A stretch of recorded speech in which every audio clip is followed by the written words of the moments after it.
에스겔 8장 3절 말씀. 그가 손 같은 것을 펴서 내 머리털 한 모숨을 잡으며 주의 신이 나를 들어 천지 사이로 올리시고 하나님의 이상 가운데 나를 이끌어 예루살렘으로 가서 안뜰로 들어가는 북향한 문에 이르시니 거기는 투기의 우상 곧 투기를 격발케 하는 우상의 자리가 있는 곳이라. 이스라엘 하나님의 영광이 거기 있는데 내가 들에서 보던 이상과 같더라. 그가 내게 이르시되 인자야 이제 너는 눈을 들어 북편을 바라보라 하시기로 내가 눈을 들어 북편을 바라보니 제단 문의 북편에 그 투기의 우상이 있더라. 그가 또 내게 이르되 인자야 이스라엘 족속에 행하는 것을 보느냐. 그들이 여기서 크게 가증한 일을 행하여 나로 내 성소를 멀리 떠나게 하느니라. 너는 다시 다른 큰 가증한 일을 보리라 하시더라. 그가 나를 이끌고 뜰문에 이르시기로 내가 본 적 담에 구멍이 있더라. 그가 내게 이르시되 인자야 너는 이 담을 흘라 하시기로 내가 그 담을 허니 한 문이 있더라.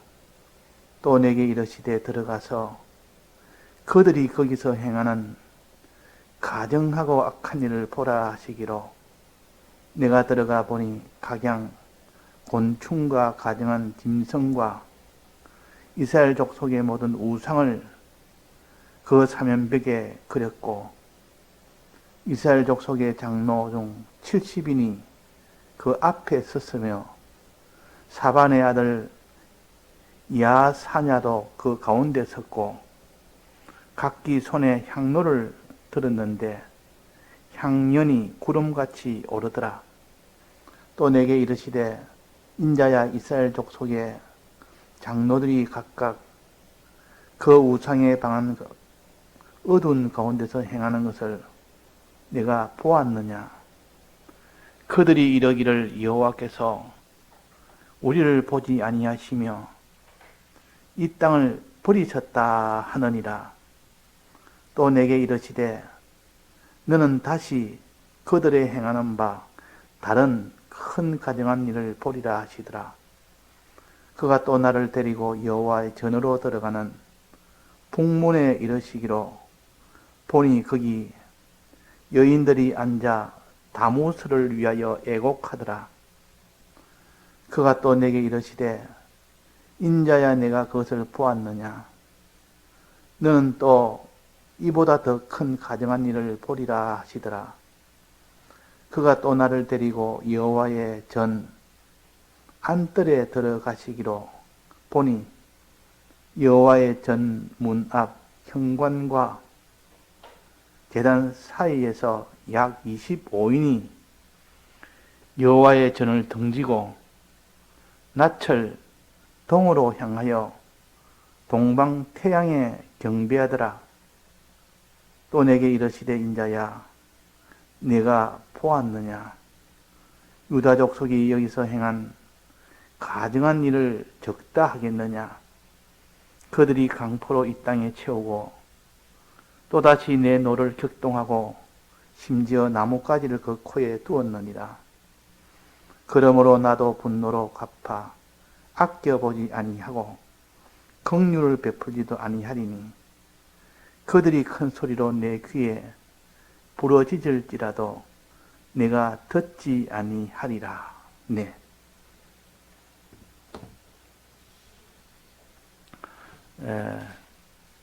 우리가 에스겔 선지를 통하여 환상으로 보여주신 하나님의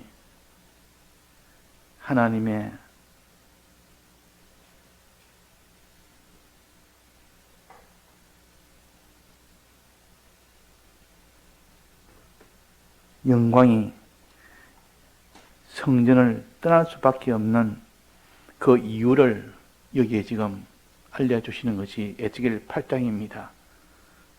내가 왜 이 성전을 떠나야 되느냐?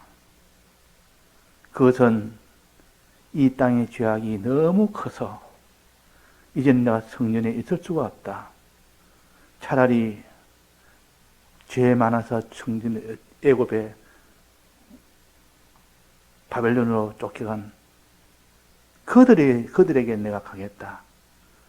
그들이 회개하면 그 회개에서 내가 다시 돌아오겠다 하면서 내가 떠나지 않을 수 없는 이 성전의 부패함을 여기에 기록을 해서 에스겔아 네가 나를 보았느냐. 이 우상 섬기는 이들의 죄가 적지 아니하다. 심히 크다. 그래서 내가 떠나지 않을 수 없다 하는 것을 말씀하십니다. 그러면 이 에스겔을 하나님이 붙드시고 그가 성전에 데려갑니다. 성전은 하나님이 계신 곳이요. 거기는 죄가 있는 자라도 거기 가면 다 죄를 중단하는 이것이 성전인데 그 성전에서 우상에 대한 죄를 얼마나 많이 짓는지 아예 공개적으로 드러내놓고 짓는 죄도 있고 은밀하게 짓는 죄도 있고 우상을 절하는 죄와 우상을 섬기는 죄가 가득했다. 이렇게 하나님이 제일 질투하시는 미워하시는 이런 죄를 지금 짓고 있다 하는 것을 보여주면서 보았느냐? 내가 이렇게 해도 떠나지 않을 수 있겠느냐? 했습니다. 그러니까 우리는 성전에 있는 자들이 죄를 지으면 하나님은 떠나신다 하는 겁니다. 떠나면 그 뒤 결과는 성전이 무너지는 그 일이 되며 나라가 완전히 파괴되는 그 일이 되고 거기서 이제는 많은 고난과 가난과 수치가 반드시 받게 됩니다. 이것을 미리 알려서 이렇게 내가 떠나는 일이 되었다. 이렇게 너희들이 앞으로 이 성전이 무너질 날이 오게 된다. 그때 이 나라의 백성들은 다 그들의 종이 되어서 내 소유는 하나도 없고 그들의 종로로서 타며 살아야 되는 그 고통과 수치를 미리 내가 말한다 하면서 지금 떠나는 이 일을 하기 전에 에스겔 선지에게 지금 보여줍니다. 이 죄악이 얼마나 심한지를. 그래서 첫 번째로 어디로 데려갔는가 하니 안뜰로 들어가는 북향의 문에 이르시다 이 말씀입니다. 안뜰로 들어가는 북향한 문, 즉 안뜰이라면 번제단이 있고 물두멍이 있는 그곳이 안뜰입니다. 안뜰로 들어가는 문, 거기에는 누구나 다 앞 그 안뜰에 들어가는 문에 갈 수가 있습니다. 그 앞에까지는 다 갈 수 있습니다. 그래서 재물을 가지고 그 안뜰에 있는 문을 열고 들어가면 이제는 제사장이 있고 그 제사장이 번제를 드리는 번제단과 물두멍을 가지고 이 일을 합니다. 그런데 이 안뜰에 들어가는 문을 여기 북향한 문이라 그랬습니다. 북향한 문, 북쪽을 향하는 문이라. 북쪽을 향해서 나온 그 문을 열고 들어가면 안뜰이 나옵니다. 안뜰, 즉 안마당이 나온다 그 말이에요. 거기는 제단이 있고 물두멍이 있는 곳이라. 그 문 어귀 북편에 무엇이 있겠습니까? 투기의 우상이 있더라 했습니다. 투기의 우상. 우상이 있더라. 아예 대놓고 사람들이 다니는 그 공개된 그 장소에 아예 성전 대문 앞에서 우상을 섬기는 자가 있었단 말이에요. 이 정도로 아예 대놓고 공개적으로 이렇게 우상을 섬기는 일을 했다. 그게 어떤 곳이냐? 그게 바로 성전 문 아니냐? 성전으로 들어가는 문 앞에서 그랬으니까 얼마나 타락하고 타락했으면 이렇게 성전 문 앞에서 우상을 이렇게 숭배하고 섬기는 이런 일을 하겠느냐 하는 것을 하면서 보여줍니다. 그래서 말하기로 인자야 이스라엘 족속을 행하는 것을 보느냐?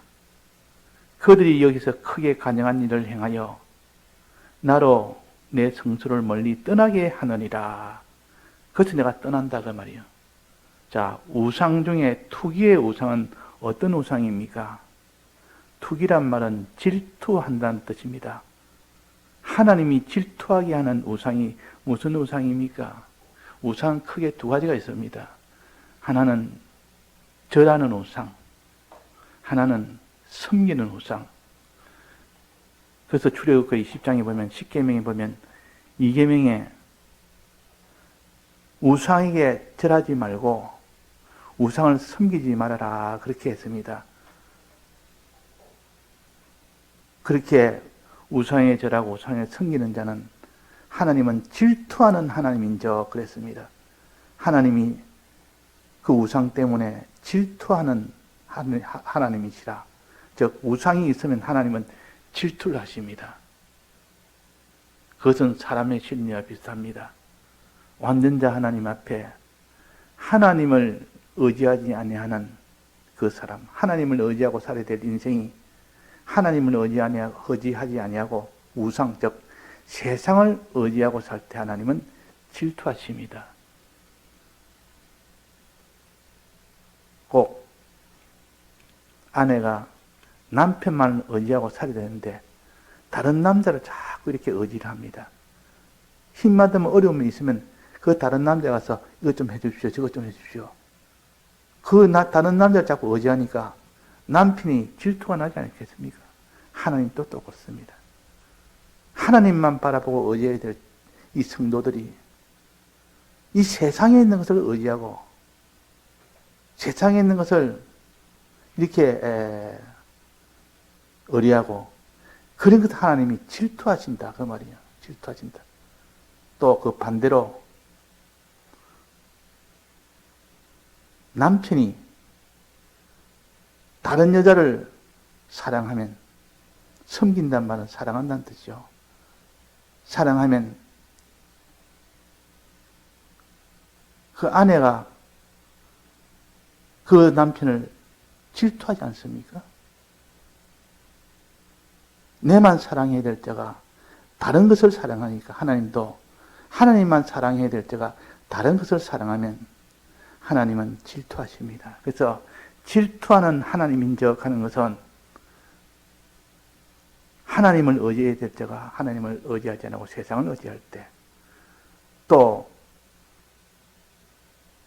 하나님을 사랑해야 될 때가 하나님을 사랑하지 않고 세상을 사랑할 때, 그때 하나님이 질투하십니다. 그러면 이 두 가지, 이 우상을 아예 공개적으로 이 뜰문 앞에서, 안뜰문 앞에서 행하는 겁니다. 안뜰문 앞에서. 그러니까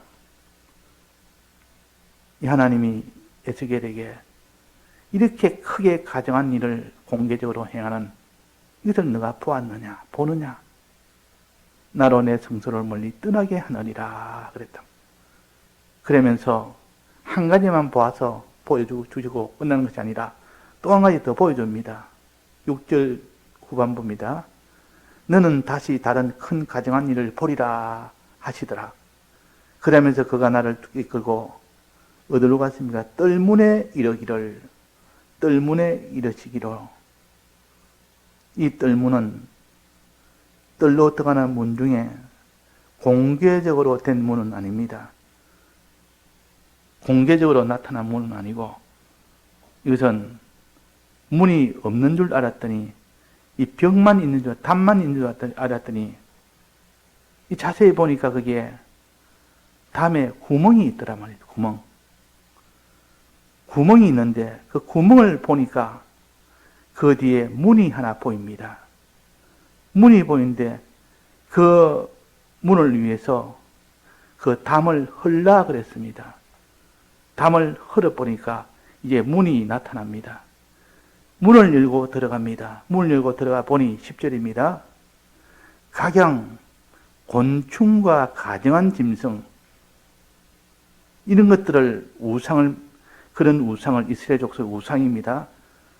먹지 말라는, 먹으면 이렇게 더러워진다는 그 곤충과 가정한 짐승, 못 먹게 하는 그런 짐승, 그런 짐승을 이런 그 사면 벽에다가 가득 그려놓고 그걸 보면서 향로에 불을 피워서 제사를 드리는 겁니다. 즉 우상에게 지금 절하고 우상을 섬기는 일을 한다 그 말입니다. 곤충이라는 것은 조그만 생물입니다. 짐승이라는 것은 큰 생물입니다. 이 가정한 짐승은 아주 힘이 있고 권세가 있는 것이요.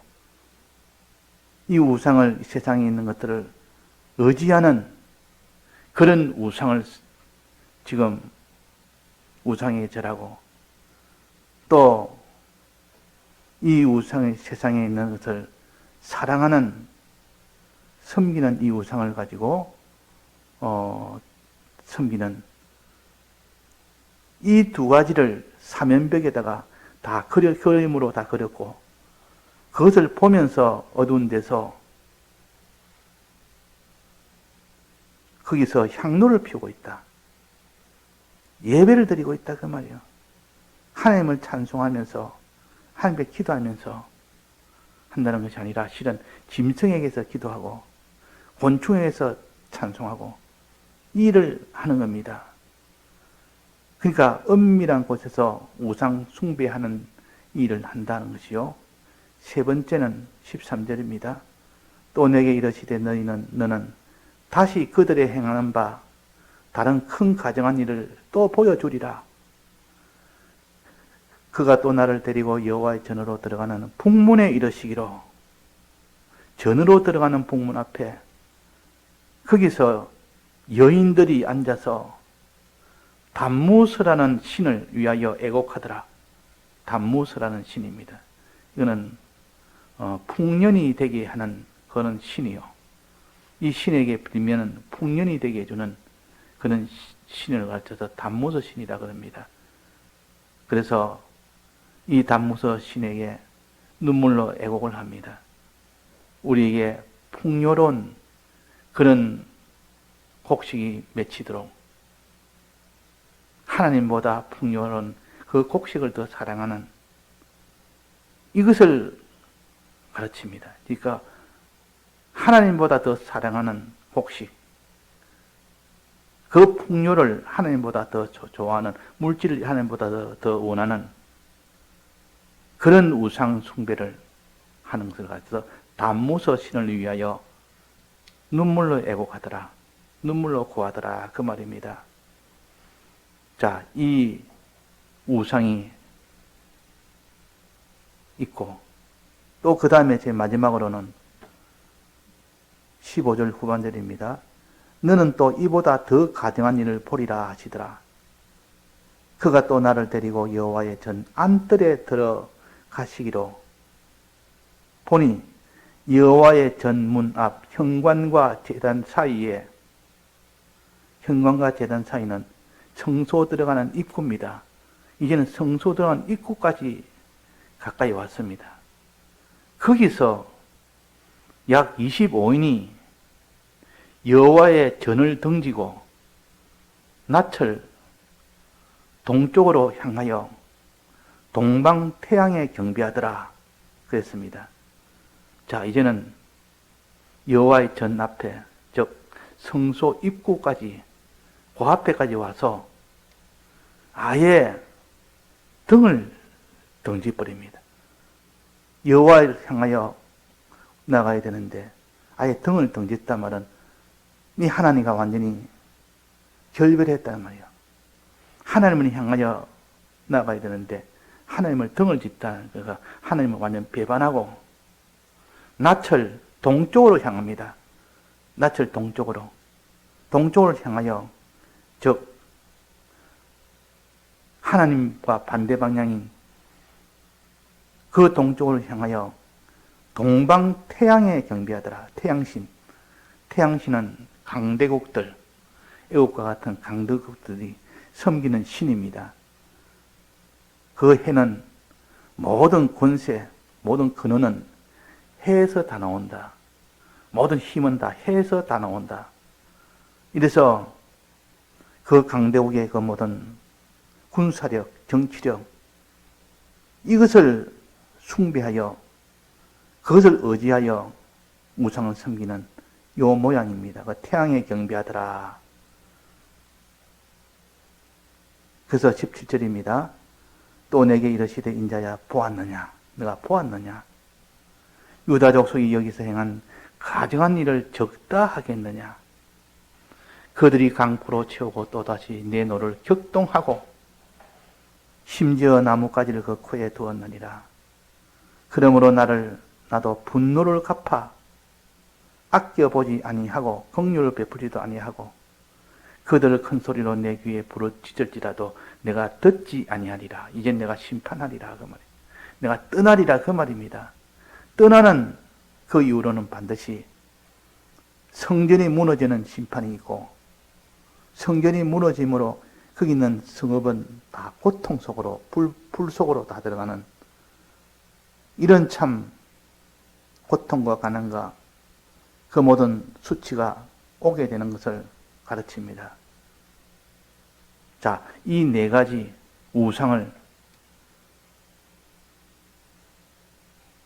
그 제단 입구에서부터 공개적으로 우상을 섬기고 또 그 안에 있는 비밀의 방에서 장로 70인이 거기서 우상을 섬기며 또 그 다음에는 북문에 이르러서 거기는 여인들이 다 모서 지니는 그 우상을 섬기며 또 마지막은 이제는 성소 문 앞 입구까지 와서 거기서 아예 25인이 여호와께 등을 등지고 노골적으로 등을 등지고 나는 하나님 바라보지 않습니다.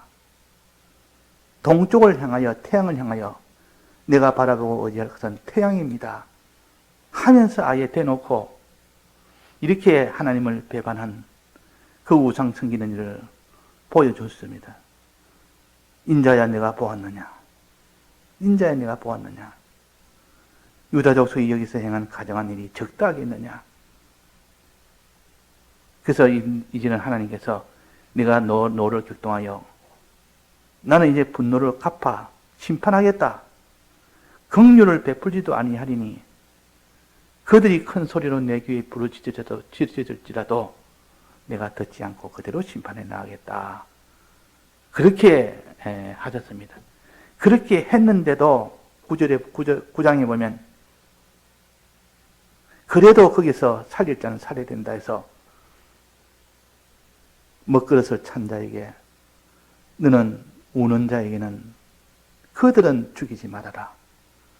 주님이 이렇게 심판하는 이 진노가 타서 심판하면서도 그 살릴 자는 살리라.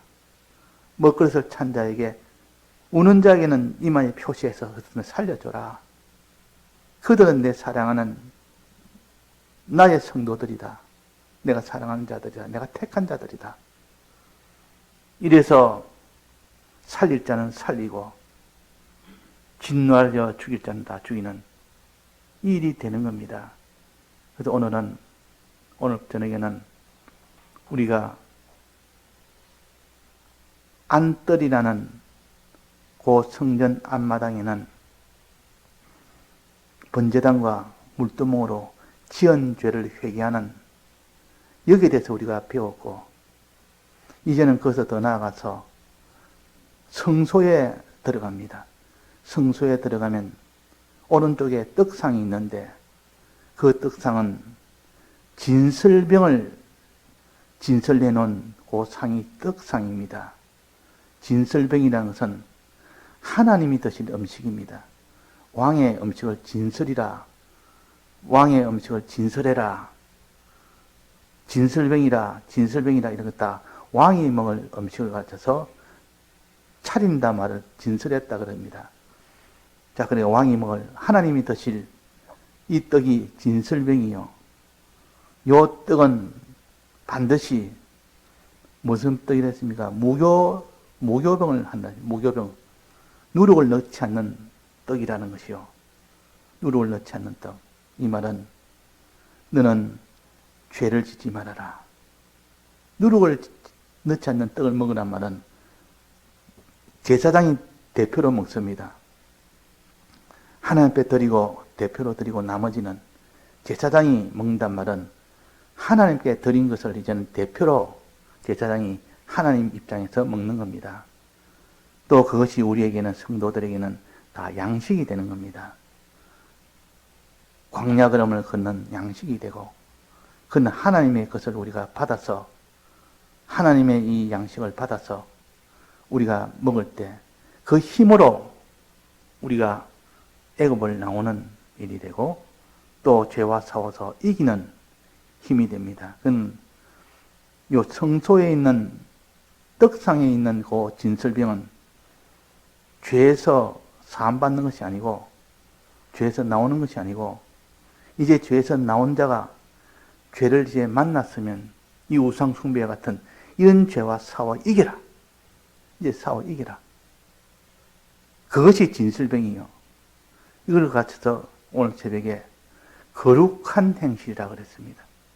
우리는 죄와 죄의 사함을 받았다 할지라도 그 뒤에 만나는 그 모든 죄는 싸워서 이겨야 되는데 그 싸워서 이겼을 때 그때의 행실을 이름을 해서 거룩한 행실이라. 그 거룩한 행실 다음에는 이어질 것은 의로운 행실입니다. 의로운 행실이 이어지고 그 다음에는 선한 행실이 이어지면 그 사람은 완전한 구원을 얻게 됩니다. 그래서 첫째 거룩한 행실, 성전, 성소 안 오른쪽에 있는 진설병 상에 있는 진설병을 먹어라. 네가 만난 죄는 끝까지 싸워 이겨라. 어느 정도 싸워 이기게 된다 했습니까? 피 흘리기까지 싸워 이겨라 했습니다. 피 흘리기까지. 이 죄와 싸울 때 어려움 오면 그냥 다 포기해버리는 그런 경우가 대부분인데 그러나 끝까지 너는 이 죄와 싸우되 피 흘리기까지 싸워라. 오늘 아침에는 요단강을 건너야 이 가나안 땅에 들어갈 수 있는데 요단강이 최종 마지막 고비입니다.